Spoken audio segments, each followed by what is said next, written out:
Little Omega helped a wounded wolf escape.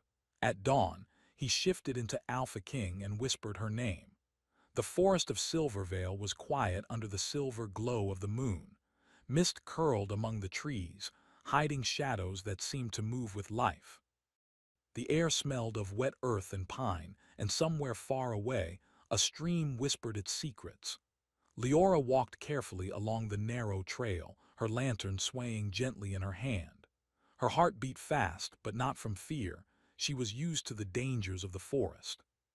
She had learned long ago that the wilderness demanded respect, not haste. She paused when she heard a low whimper.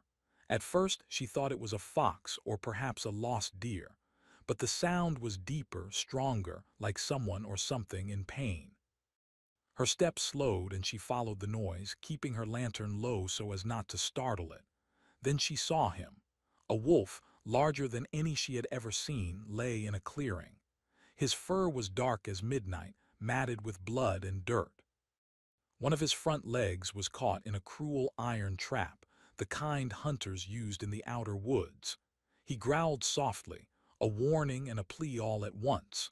His amber eyes glowed faintly in the moonlight, fixed on her with a mixture of pain and fear. "SHH, it's okay," Leora whispered, kneeling at a safe distance. She had learned to speak to animals as she would to frightened children. Her hands trembled slightly, but her voice was steady. "I won't hurt you. I just want to help." The wolf's growl grew quieter, almost hesitant. He tilted his head, as if understanding her words but not trusting them yet. Leora reached into her bag and pulled out a small bundle of herbs. She crushed them with her hands and sprinkled the powder near the trap. The aroma was meant to soothe pain and perhaps to calm the fear that lingered in the wolf's eyes. For a long moment nothing happened. Then slowly he lowered his head. His breathing was heavy, shallow. Leora swallowed, gathering her courage. She moved closer, her hands steady as she worked to free him from the trap. The metal was cruel and tight, and she had to be careful not to hurt him further. The wolf watched her, muscles tense, every movement calculated. Finally, with a gentle tug and a whispered apology, the trap released. The wolf shook his leg violently, then collapsed onto the ground, exhausted but free. Leora sat back on her heels, relief flooding her chest. "There you go, you're free," she said softly. For a long moment, neither of them moved.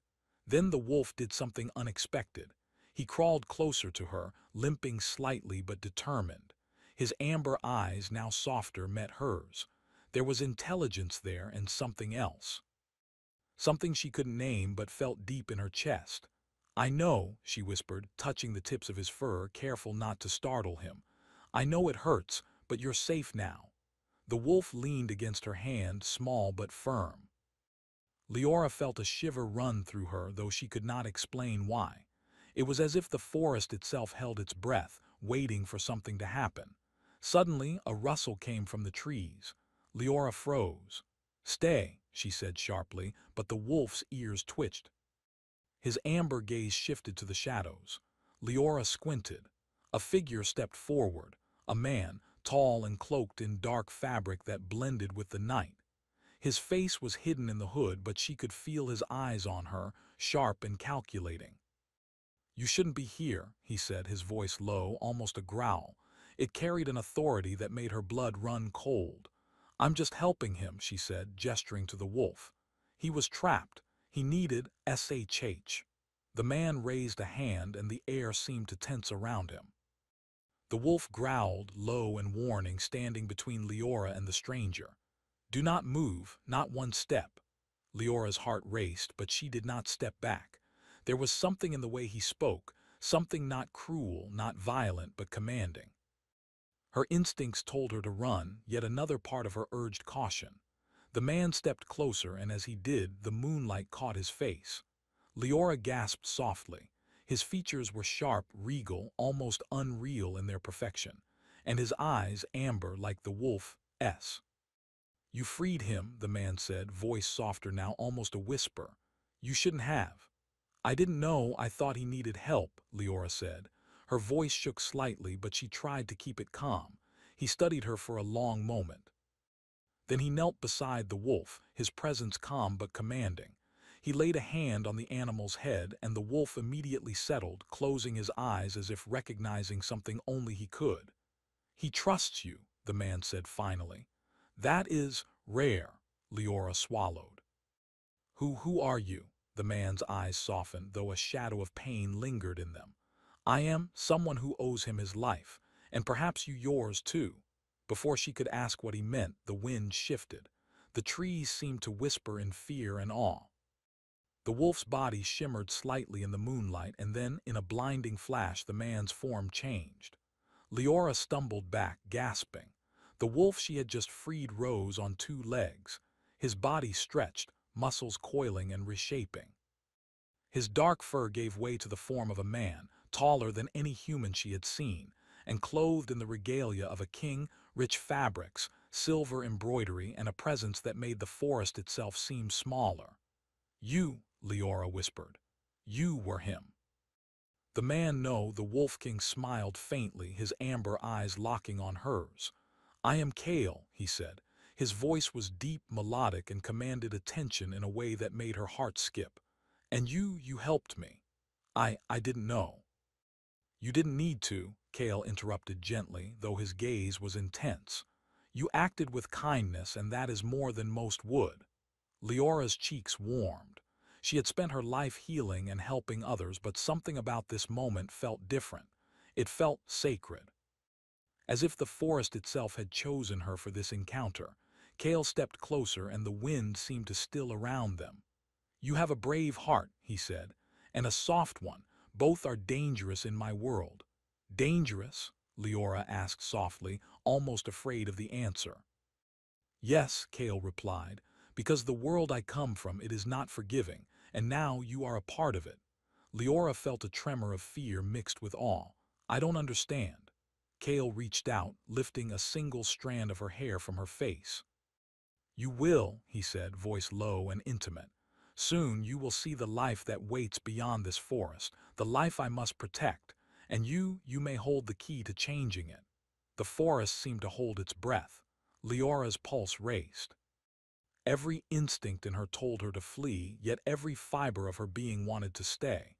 She could not explain it, why she trusted him, why she felt drawn to him.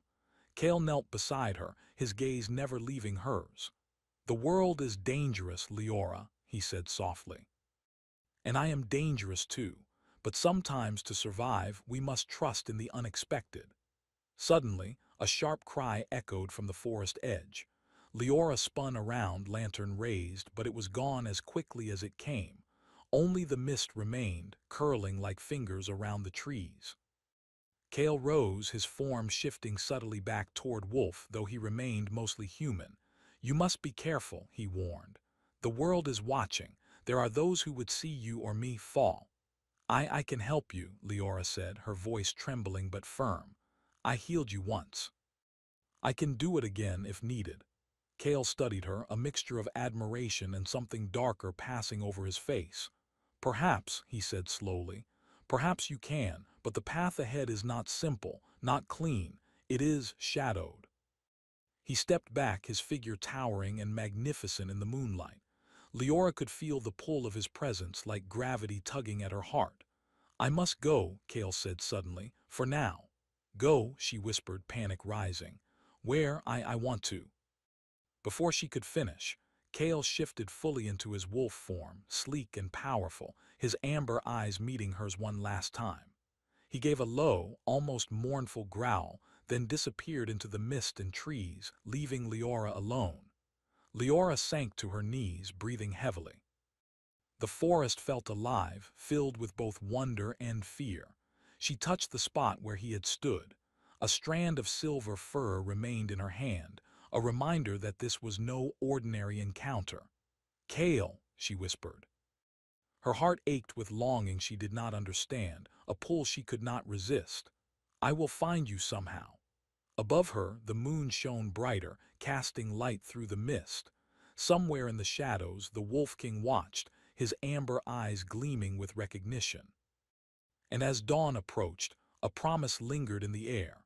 Their fates were now entwined. bound by trust, courage, and something older than either of them could name. Cliffhanger. As the first rays of dawn touched the forest, Leora did not know that Kale, shifting once more the Silvervale kingdom, was alive with whispers of shadow and ambition.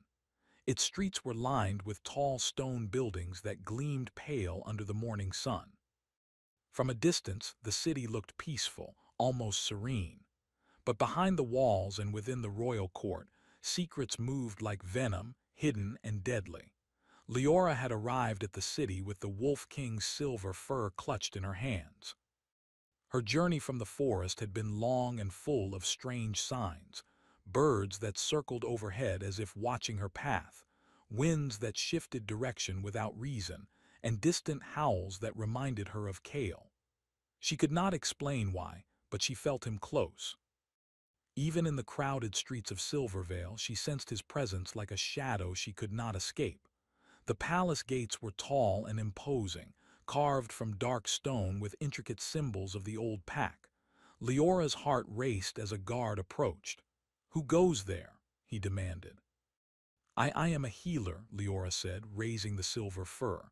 "I was sent by Kale." The guard studied her for a long moment, then nodded. "Follow me. The Alpha King waits." Her legs felt weak as they led her through the palace halls.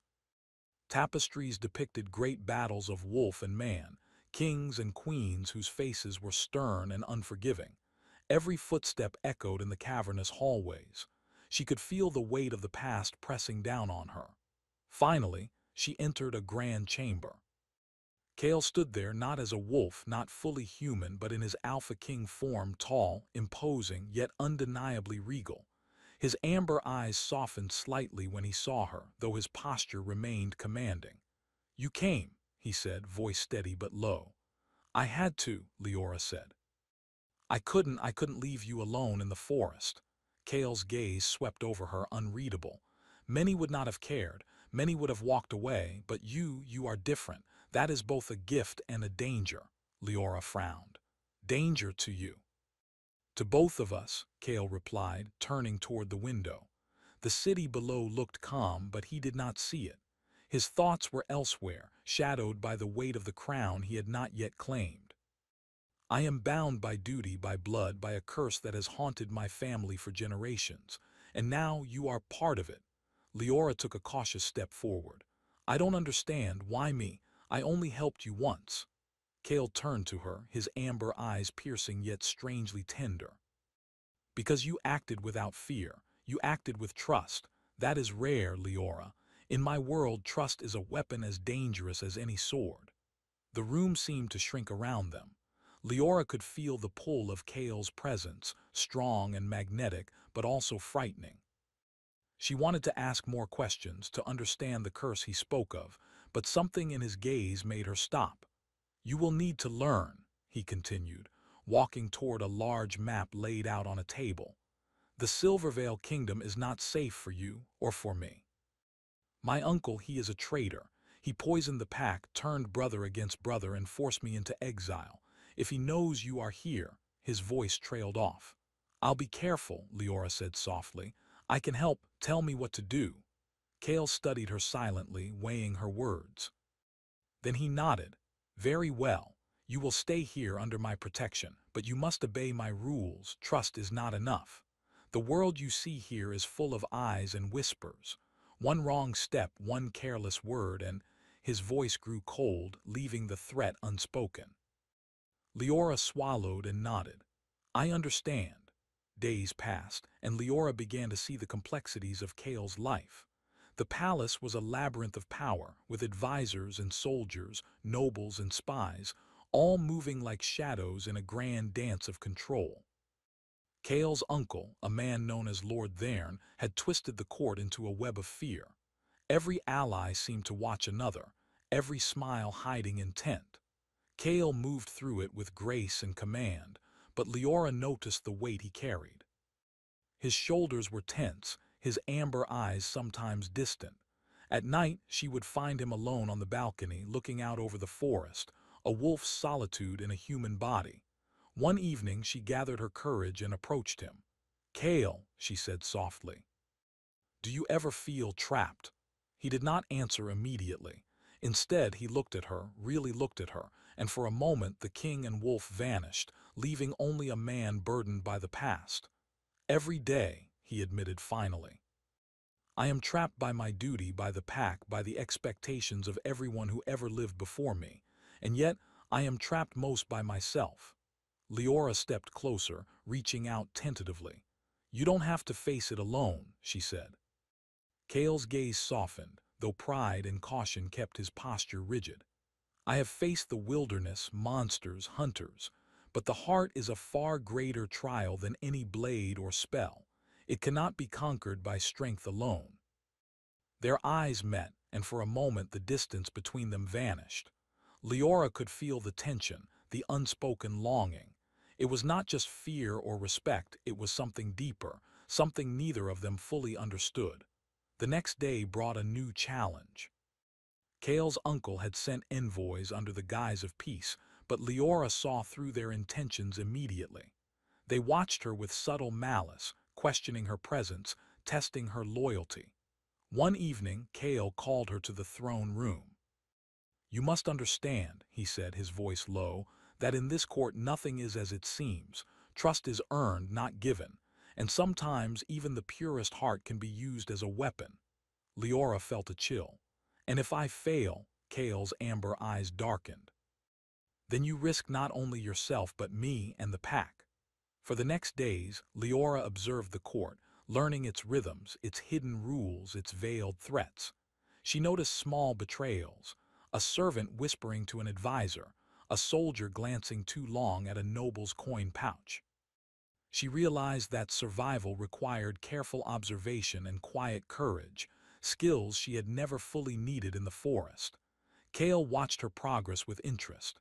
"You learn quickly," he noted one evening as they walked along the palace corridors. "Few could survive here, let alone understand the subtleties of power." "I want to help," Leora said. "I don't want to just stand by." Kale's expression softened, but a shadow crossed his face. "Helping is dangerous. To love, to trust, to act, it all carries risk. Yet perhaps that is why it is worth it." That night a strange sound awakened Leora, a soft rustle at her window, barely audible over the wind. She looked out and saw a figure slipping through the moonlight, a wolf, dark as night, eyes glowing faintly. Her heart leapt. Kale. But the figure paused, then vanished before she could react. The next morning Kale called her to the balcony. "Did you see it?" he asked. His voice was calm, but his amber eyes flickered with intensity. I think so," Leora admitted. "It looked like you." Kale's gaze softened, almost mournful. "Yes, part of me cannot hide, no matter how much I wish it could. The wolf is my nature, my strength, and my curse." Leora placed a hand gently on his arm. "Then I will learn it too. I will not fear it." For a moment Kale's mask of authority cracked. He looked at her, truly looked, and the tension between them deepened. An unspoken promise, a pull neither could resist, yet both afraid to acknowledge. But peace did not last. Word came from the outer forests. A group of hunters had discovered signs of Kale's return. They were seeking the legendary Alpha King, hoping to claim glory, unaware of the true power they challenged. Kale's jaw tightened. "If they find me," he said, voice low and dangerous, "many will suffer." Leora stepped closer. "Then we must be careful, but we will face it together." Kale's amber eyes softened once more, a mix of gratitude, admiration, and something unspoken. "Together," he echoed. The day of confrontation came. The hunters entered the outskirts of Silvervale, unaware of the power waiting for them. Kale led his soldiers, a figure of strength and command, while Leora remained close, heart pounding with both fear and anticipation. As the first arrows flew, the forest seemed to tremble. Kale moved with the grace of both wolf and king, directing his forces with precision. Leora watched, awe filling her chest. He was fierce, dangerous, and magnificent. Yet even in battle, there was a tension between them, a pull that neither could ignore. Then, amidst the chaos, a shadowy figure appeared behind the hunters, a signal that Kale's uncle had sent spies into the fray. Leora gasped, realizing the danger was greater than they imagined. Kale turned, eyes scanning the battlefield. He spotted Leora standing in the open, vulnerability and courage mixed in her stance. His amber gaze softened, but his jaw tightened. He had to protect her, yet the path was treacherous. The wind shifted, the shadows moved, and in that moment Leora felt the full weight of the court, the curse, and the man she had come to care for. Kale's voice rang out, commanding and fierce. "Leora, stay close. Trust me." She nodded, heart pounding, knowing that their journey together had only just begun. And as the first sun rays touched the city, a shadow loomed over Silvervale, a promise of trials, betrayal, and the darkness waiting to test their bond. The ruins of the old lunar keep lay hidden deep within the forests beyond Silvervale. The trees were taller here, their trunks twisted like ancient sentinels, and the wind whispered through the branches as if carrying secrets from centuries past. Moss covered the stone walls, and cracks in the floors hinted at battles long forgotten. Leora stepped carefully over broken tiles and fallen columns, her lantern casting a soft glow that barely held back the darkness. She had followed the trail Kale had left behind, a silver pendant, small but bright in the shadows. It led her here, to the ruins that had once been his family's stronghold. He had vanished during the skirmish with the hunters, leaving her worried, frustrated, and more determined than ever to find him. "This place," Leora whispered, her voice trembling slightly. "It feels alive, like it remembers." A low growl echoed from the shadows. Leora froze, holding her lantern high. Out of the darkness, a figure stepped forward, Kale, his form tall and powerful, yet shadowed by something darker than she had ever seen. He did not speak at first, merely observing her with those amber eyes that seemed to see straight into her soul. "You came," he said finally, his voice low but steady. Most would have turned back. "I had to," Leora said, clutching the pendant tightly. "I can't just leave you out here alone." Kale studied her silently, then he nodded. "You are brave and stubborn. Perhaps both are dangerous, but now we have no choice. We must face what haunts my bloodline." He led her deeper into the ruins. The air grew colder, heavier, as if the stones themselves remembered the curse that had once torn his family apart. Leora followed closely, heart pounding. She could sense Kale's tension, the way his hands flexed slightly, the subtle twitch of his ears even in human form. He was a king, yes, but also a wolf, bound by instincts he struggled to control. They entered a central hall. The ceiling had long collapsed, leaving only beams of moonlight to guide them. In the center of the hall stood an ancient altar, etched with symbols that glowed faintly in Kale's presence. "This," Kale whispered, stepping forward, "this is where the curse began." Leora looked at him, confused. "The curse?" Kale knelt beside the altar, his amber eyes fixed on the glowing symbols. "My uncle, he was never content with mere power. He wanted the pack broken, the bloodline twisted. He cast a spell long ago, one that binds the alpha and the pack together in fear and pain. It is why I was exiled, why my people do not trust me, and why I must take the throne cautiously lest the curse consume us all." Leora placed a hand on his shoulder, her touch gentle but steady. "Then we'll break it, we'll find a way. You're not alone, Kale." He looked at her, and for a moment the wolf faded, leaving only a man burdened by his past. "You speak of courage and hope, yet you cannot know the weight of this. The curse is not just magic, it is fear, betrayal, and blood. It takes more than bravery to undo it." "I'll learn," Leora said. "I'll do whatever it takes." Kale studied her, a flicker of admiration in his gaze. "Very well, but you must understand, the closer you get to me, the more danger you face. This is not just my fight. It is ours, and the cost may be greater than you imagine." The two of them worked through the night, studying the symbols, tracing the lines, and discovering hidden chambers beneath the ruins. Leora marveled at the magic woven into the stones, at the way Kale moved with a grace that seemed beyond human.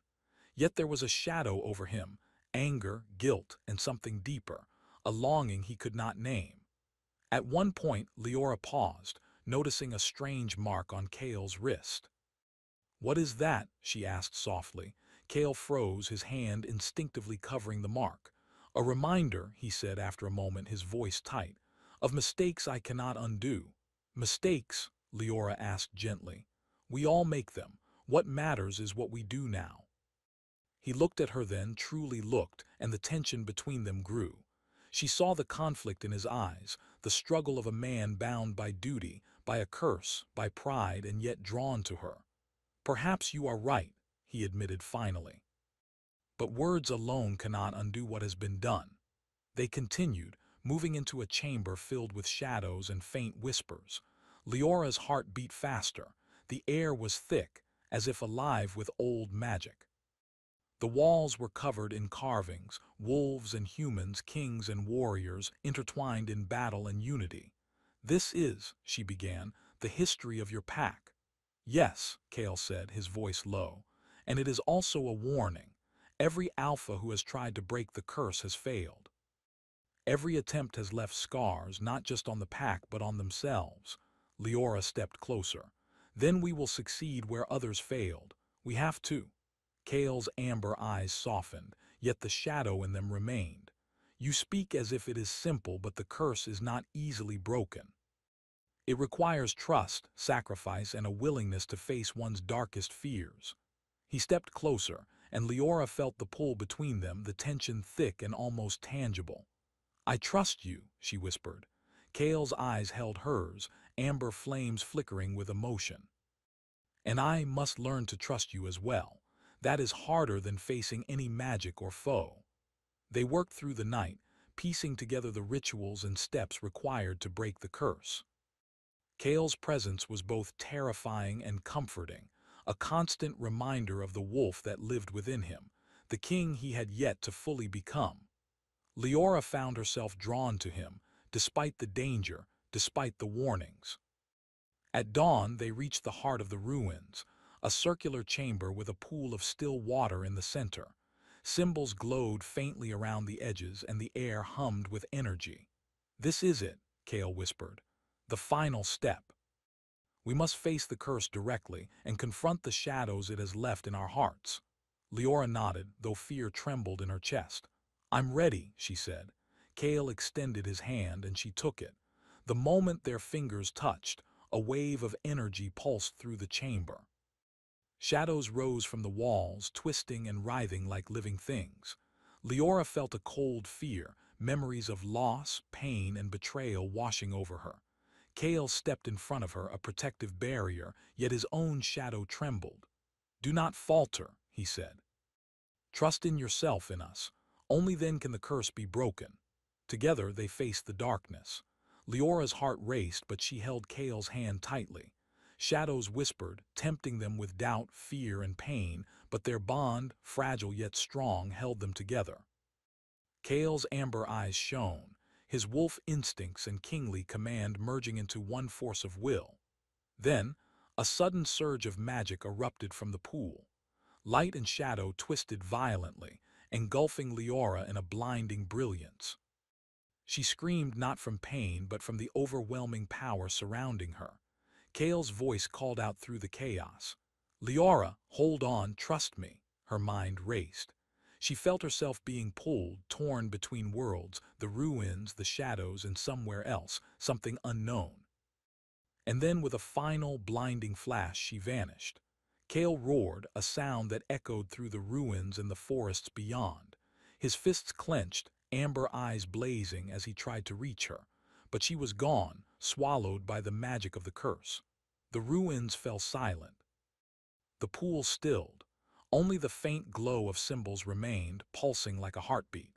Kale sank to his knees, grief and rage consuming him. He had failed, yet he knew deep in his heart that this was only the beginning. Somewhere beyond the veil of magic, Leora opened her eyes. She was in a strange realm, a place of shifting shadows and whispered memories. She could feel Kale's presence, faint and distant, calling to her. The connection between them remained unbroken, but the path to reunite would be treacherous, full of trials, danger, and choices that would test their courage, loyalty, and hearts. The shadowed realm stretched endlessly, a place where reality blurred and memory and magic intertwined. Leora moved cautiously, each step uncertain on the shifting ground beneath her feet. Faint whispers brushed against her ears, voices old and haunting, murmuring of fear, betrayal, and lost kings. She clutched Kale's silver pendant tightly, the small token anchoring her to the world she had left behind. She could feel him somewhere, his presence faint, like a distant heartbeat calling across the darkness. Every instinct told her to keep moving to find him and to survive the trials that this cursed place demanded. Leora, a voice called, soft but urgent, echoing in the shadows. She froze. It was Kale. She turned, moving toward the voice, but the shadows shifted, twisting the path before her. Every step forward seemed to take her deeper into the unknown. Then, a figure emerged from the darkness, a tall, cloaked form, face hidden. "You seek him," the figure said, voice cold and distant. "But do you understand what it will cost?" "I do not care," Leora said firmly. "I will face whatever is needed to find Kale. He is not alone, and I will not leave him behind." The figure studied her, and then the cloak fell away, revealing a ghostly form of Kale's uncle, Lord Therne, whose magic had bound the Alpha line for generations. His eyes gleamed with cruel intelligence. "Many have tried," he said, "and all have failed." "What makes you think you can succeed where others could not?" Leora raised her chin. "Because I will not fear the shadows, and because I trust him and he trusts me. That bond is stronger than your curse." Therne laughed, a hollow, echoing sound. "We shall see." The ground trembled. Shadows rose from the darkness, twisting into shapes of wolves, kings, and battles past. They lunged toward Leora, each one a memory of pain, fear, or regret. She dodged and ran, clutching the pendant, her heart pounding. Suddenly, a hand reached out from the shadows.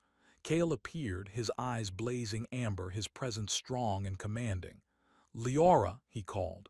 "Do not falter." She ran to him, feeling the pull of his strength. Together, they faced the shadows. Kale's power surged, his form flickering between man and wolf. Each shadow that lunged at them dissipated under his roar, his command, and the bond he shared with Leora. "You must trust me completely," Kale shouted, amber eyes meeting hers. "No hesitation." Leora nodded, breathing hard. "I trust you." Their hands clasped, and a wave of light burst from them, pushing back the darkness. The shadows writhed and screamed, then vanished into nothingness, leaving the realm still and quiet. Kale lowered his head close enough that their foreheads nearly touched. "You have the courage of a warrior," he said, voice soft but filled with awe. "I feared for you, yet you faced it all." Leora smiled faintly, exhausted but relieved. "We faced it together," she said. "I could not do this alone." Kale studied her, amber eyes glowing with intensity. "You have changed me," he admitted. "The wolf, the king, the curse, I have carried them for years, alone and afraid. But you remind me what it is to have hope and to trust." The ruins around them shimmered, the shadows lifting like mist in the morning sun. The curse had not yet fully broken, but its hold was weakened. Kale's uncle had been defeated here, in the heart of the shadows, by the bond between Alpha and Omega, courage and trust. "We must return," Kale said, voice firm, though softer than usual. "Silvervale awaits, and our pack will need us." Leora nodded, following him through the corridors of the ruins. They emerged into the forest beyond, the first light of dawn spilling across the trees. Birds sang, the wind moved gently through the leaves, and the world seemed to breathe again, alive and pure. Kale's wolf instincts surfaced for a moment, muscles coiling, senses alert, but he did not shift fully. He looked at Leora, a faint smile tugging at his lips. "You were my guide," he said, "not just through this realm, but through myself." "And you," Leora said softly, "were my courage. I couldn't have done it without you." They walked in silence for a while, the forest bathed in soft golden light. Every sound felt sharper, every shadow calmer. Leora realized how much she had grown, not just in courage but in understanding. She could face fear, she could face uncertainty, and she could face the future with Kale by her side. As they reached a small clearing, Kale stopped. He turned to her, amber eyes glowing with intensity and something softer, something tender. "There is one final step," he said.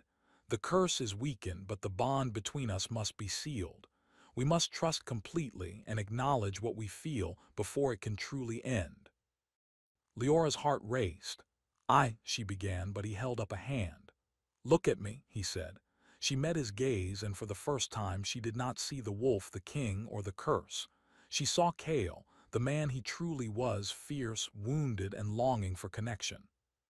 "I trust you," she said, voice steady despite the pounding of her heart. "I trust you completely." Kale's amber eyes softened, and he reached out, taking her hands in his. "Then we face this together. Nothing will break us, not curse, not fear, not shadow." A wave of energy pulsed from him, glowing around them like sunlight spilling through the trees. The final remnants of the curse lifted, scattering into the wind. The forest seemed to exhale, calm and alive once more. Kale lowered his hands, and for the first time in years he allowed himself to smile fully. "It is done," he whispered. "The curse is broken." Leora felt tears in her eyes. Relief, joy, and a deep, unspoken connection filled her heart. "It is truly over?" she asked softly. Kale nodded. "Yes, and now we can face the future together. Not as Alpha and Omega bound by fear, but as allies, as friends, and perhaps more." Leora's cheeks warmed. "Perhaps more," she echoed, a small, hopeful smile forming. They walked back through the forest side by side. Every step felt lighter, freer. The air smelled of pine and earth, the sun warming their skin, and for the first time Leora realized that even in a world of shadows, light could prevail, if one had courage, trust, and love. At the edge of Silvervale, the city welcomed them. Soldiers bowed, citizens whispered in awe, and the palace gates opened wide. Kale's uncle had been defeated, the hunters had fled, and the kingdom was safe. But for Leora and Kale, the true victory was not over their enemies. It was over fear, doubt, and the darkness within themselves. Kale turned to Leora, amber eyes softening with emotion. "You have my gratitude, and more than that, my respect," he said. "And you have mine," Leora replied. "You showed me courage and the strength to trust." For a long moment they simply stood there, gazing at one another. The tension of months, the fear, the longing, and the bond they had forged all flowed silently between them. Finally, Kale stepped closer, lifting her hand to his lips in a gesture both intimate and respectful. "We have survived the shadows," he whispered, "and now we face the dawn together." Leora smiled, her heart full. "Together," she agreed. The sun rose higher, painting the Silvervale kingdom in gold and light. Birds sang in the trees, the wind danced through the streets, and the world felt alive with possibilities. The curse was broken, the pack was safe, and the Alpha King and the Omega Healer stood united, not just in survival, but in trust, respect, and a bond deeper than either could have imagined. And as they walked into the city, side by side, Leora realized that the adventure was not over. Challenges would come, tests of loyalty, courage, and leadership. But whatever awaited, she and Kale would face it together, stronger than before, guided by light, trust, and the bond that had carried them through shadows and despair. The dawn had come, the curse had ended, and a new chapter began. One of hope, love, and a kingdom reborn under the guidance of the Alpha King and the healer who had saved him.